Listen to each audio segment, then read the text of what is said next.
listening to the petitions and complaints of the peasants who occupy his estate. I describe it there, so I won't do it here. Next. Here he's seen in an open corner room of the house, playing some card game with his sons, while dandling a younger one on his knee.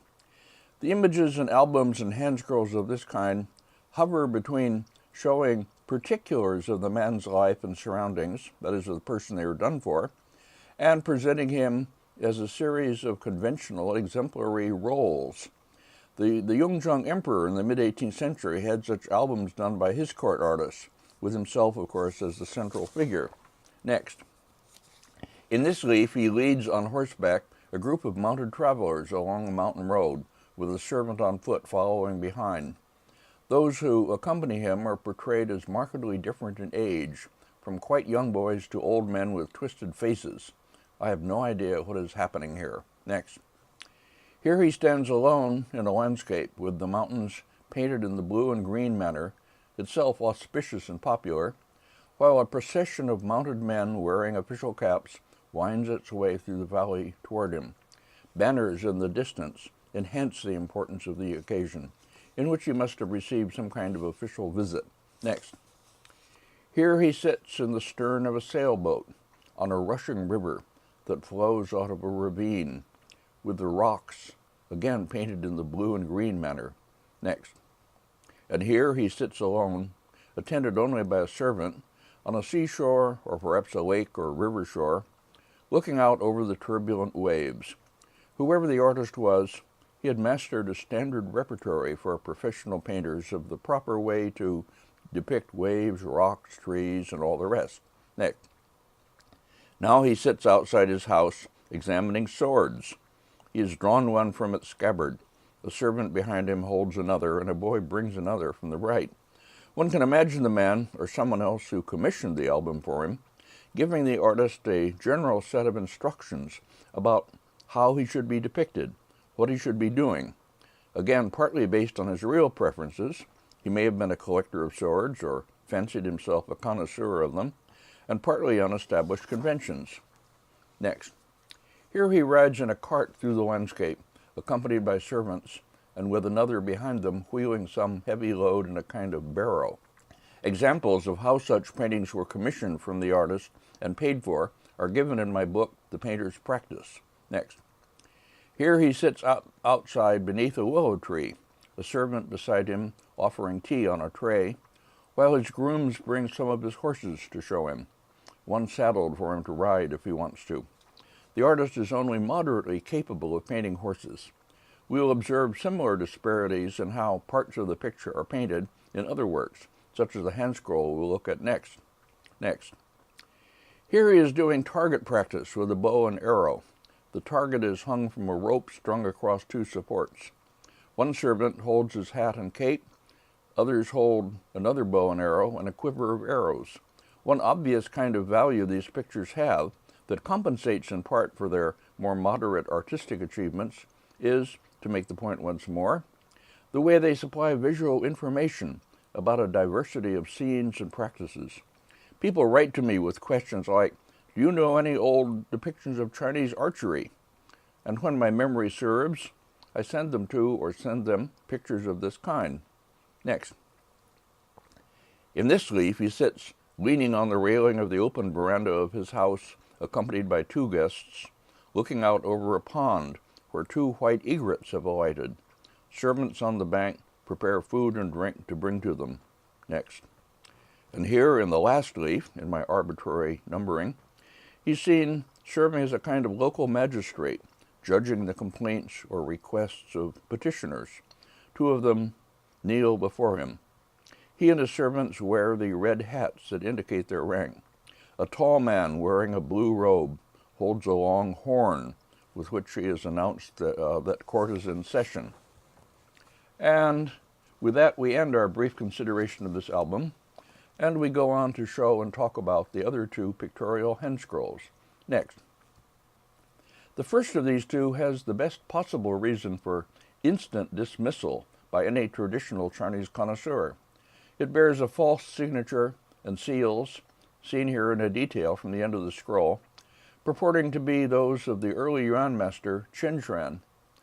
The painting is obviously much later and not even in his style, so it has remained in obscurity until a dealer sent images of it to Lulu Brotherton, properly Elizabeth Brotherton, whom I've mentioned in earlier lectures as the daughter of my good friend Joe Brotherton, and a fine young scholar who took a Princeton PhD and teaches now in New Paltz, New York.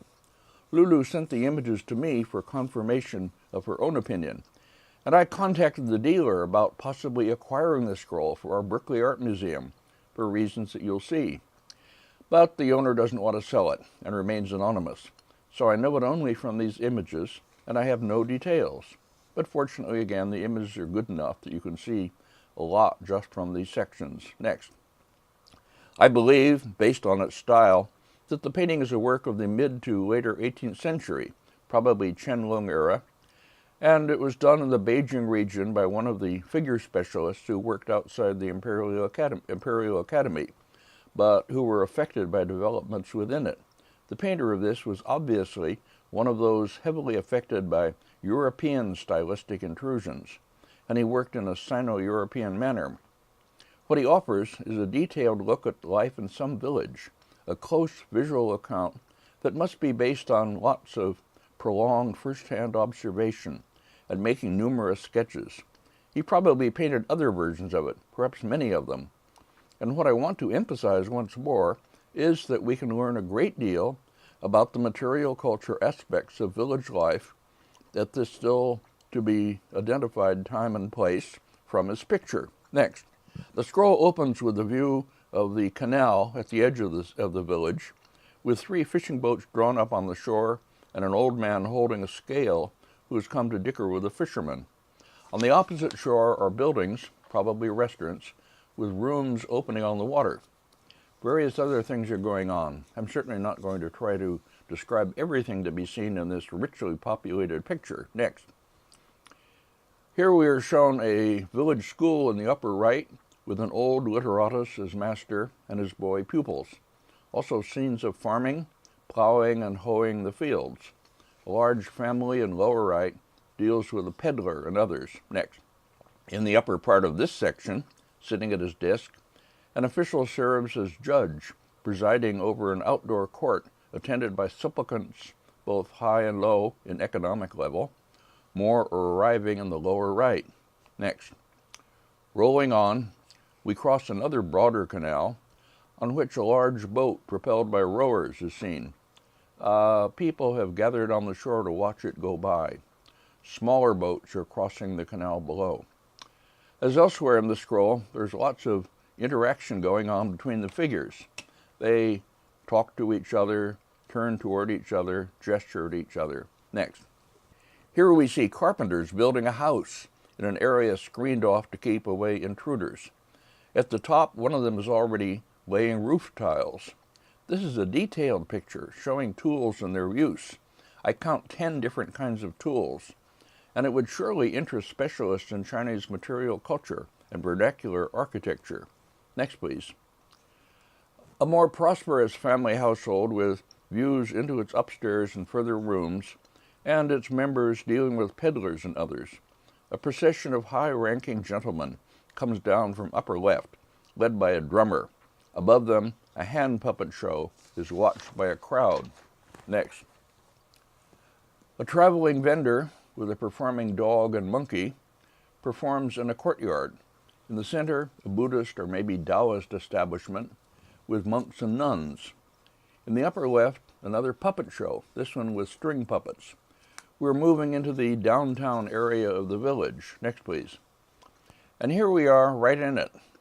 A street angles upward with shops and booths and quick snack places opening onto it. 3 more below. This is the village market.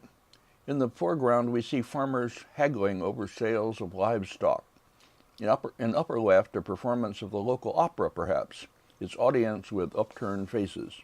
And next, finally, at the end of the scroll, a woman walking a tightrope above, and below another performing on a swing, and the fake Chen Chuan signature in lower left, which, as I said, for any cultivated Chinese collector would invalidate all that went before, and renders it unworthy of our attention. Next. I should say that in looking at these pictorial paintings, we are not exactly gazing into the past. We are gazing into a hidden area of Chinese painting, exposed in the sense that anybody who wanted to could have bought one of these paintings, comparatively cheap, and enjoyed looking at it, but hidden in the sense that they were forbidden to look at it seriously, to take it as estimable painting, to recognize it as having much merit as anything but entertainment. Once, after I had given a lecture on paintings of this kind to an audience of faculty and students in the new so-called art history program at Beida, that is Beijing University, I say so-called because it's so determinedly based in text reading, not object looking. After my lecture, one of the students spoke up, probably representing the majority, and he asked me, "Professor Cahill, you have shown us pictures of street peddlers, toy sellers, and people like that, but what does this have to do with art?" I wanted to reply, I could show you a whole series of the late works of Wang Hui and other Orthodox school landscapists, and then ask, what have these to do with art? But my wife Xingyan, who was interpreting for me, had already answered him, probably excusing my strange Occidental ideas. She was never completely in tune with this aberrant direction of mine. The year before last, when I was still traveling more easily, I took part in a symposium in Taipei on Chinese material culture, and I ended my paper with these paragraphs. I hope that the examples I've shown have convinced you not merely of the value of vernacular painting as a source of visual information for material culture studies, but of its value as well in studies of Chinese social and cultural history more broadly, including women's studies, and that it enables us to go beyond the taste associated with the male elite minority to reach some understanding of the tastes exercised by the vastly broader Chinese audience for paintings, including women and those on lower economic levels. Expanding our studies to include it, along with some other critically neglected kinds of Chinese painting, will bring benefits similar to those achieved over the past century or so by the expansion of Chinese literary studies to include vernacular literature, opening up new worlds to our understanding. The expansion will also be in the thematics of painting, where literati painting is largely limited to presenting conventional views of an ideal world toward which the proper literatus was supposed to be striving. Vernacular painting was more likely to represent in detail less idealized images of the real quotidian worlds in which the audiences for the pictures moved about. But that desirable outcome continues to be blocked by the perpetuation of the pro-literati painting orthodoxy's dominance, a perpetuation that is itself a curious phenomenon, badly in need of some objective reappraisal. The equivalent in Western art history no longer rules. Instead, as one writer puts it, quote, "In the 20th century, the successful assimilation of artistic taste as an integral component in the construction of normative bourgeois identity was to achieve its most thoroughgoing and analytical recognition, and in a sense its nemesis, in Pierre Bourdieu's distinction," end quote.